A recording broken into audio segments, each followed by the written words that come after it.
Cafe with Cristina. Today I'm going to tell you a story of an immigrant family from Mexico. Part of them are beneficiaries of DACA and part of them are American citizenship.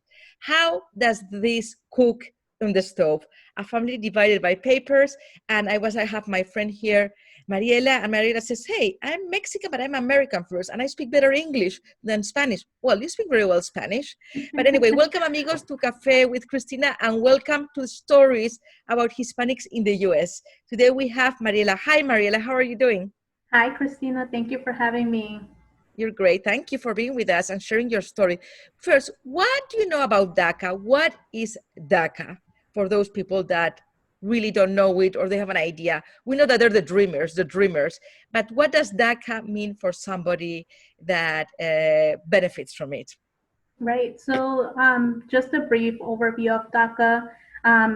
It's a bit of a program or something that was put in place during the Obama era in 2012, which targets a subset of undocumented people here in the United States. It targets specifically those who were brought into this country at a very, very young age. And so it gives them the opportunity to apply for 2-year term permits to be able to get an education, higher education here in the United States, and also be eligible to work. To work. Well done. You did your homework. You know it. How has this? How is DACA has impacted your family life? Tell us the story of your family. Sure. So like you said at the beginning, we have a mixed family, and that came about my sister and I were born here, and then at a very young age, we traveled back to Mexico with my parents, just to be with our grandparents and our extended family who still lives in Mexico. We found obstacles with attaining high quality education in our town in Puebla, Mexico. And 2 of my other sisters were actually born while we were living there. So your parents intended to stay there? Yeah, they had plans. They said, we've seen what New York is like, but we really want to prioritize being a family. And so once education became a challenge, and they knew that we could have more educational options here in the US, they decided to bring us all back to New York. And so, once we were here, we haven't returned to Mexico, and one more of our siblings was born here. So there's actually 5 of us. 5 girls, 5 beautiful yes, Mexican, 5 women, American yeah. girls. Yes. So how has impacted growing up with you, part of you having papers and part of you not having papers as sisters? Right. So I think educationally, professionally, in life, and personally as a family. Yeah, I can speak to the aspect of personal. I think, as any immigrant family or a mixed family who, has to deal with the knowledge that some of you are undocumented, there's always fear when you're navigating public spaces or institutions where you never know who's going to ask you for a social security, or ask your mom or ask your sister if they have a social security number or a work permit. So that's been the personal end. There's always been a sense of fear and a fear of speaking up.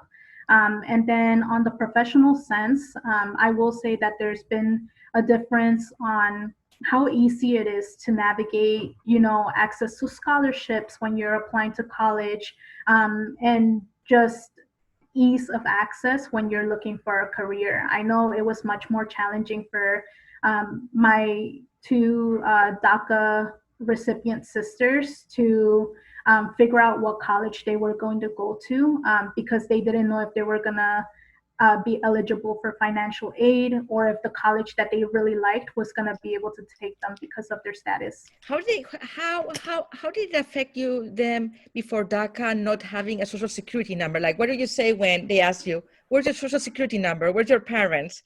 Could you navigate around that? Or was it like, okay, I'm done, I cannot go through that route because I don't have papers? Yeah, so for us, it would just be a full stop, right? We would go through one door, and if they asked for that, then have to take a step back again and figure out another way for us. I think you know, we've gotten really lucky in that we've grown up in a part of New York where there's a lot of support, and so my sisters and I, you know, we've had access to mentors, to counselors who've understood the dynamics of our family and have either, you know, taught themselves how to support us or already know how to help us, and so that's lifted, you know, a huge weight for us. How have your sisters benefited from DACA since they had it? That's like a Sure. semi-legal status, right? Yeah, so since it started, I think the most important part was having some sort of like identification number, right? DACA does provide you with um, a number that allows you to get a work permit. Not only that, but you know, they were able to apply to college and both be able to go through college and graduate without getting into financial debt because they were eligible for some scholarships. I think in the workplace, they had to be really careful about what types of jobs they were going to look for because, again, the situation with DACA is that it's not permanent, right? It's a 2 year and then renew, 2 year and then renew. And so, you know, they both had to pick careers where the organizations had to be okay with them, you know, having to take some time to renew their papers or, you know, potentially, you know, if it wasn't renewed for them, switching gears and changing careers. Yeah. What would you tell to those people that don't understand about the dreamers, the DACA recipients that don't understand? They say, oh, you are not legal, go back to your country. That they don't understand. What would you tell them? You've been Right. here since you were little. Your sisters were 23 years old when they arrived here. What did you tell those people that don't understand? Yeah, I would say to listen up.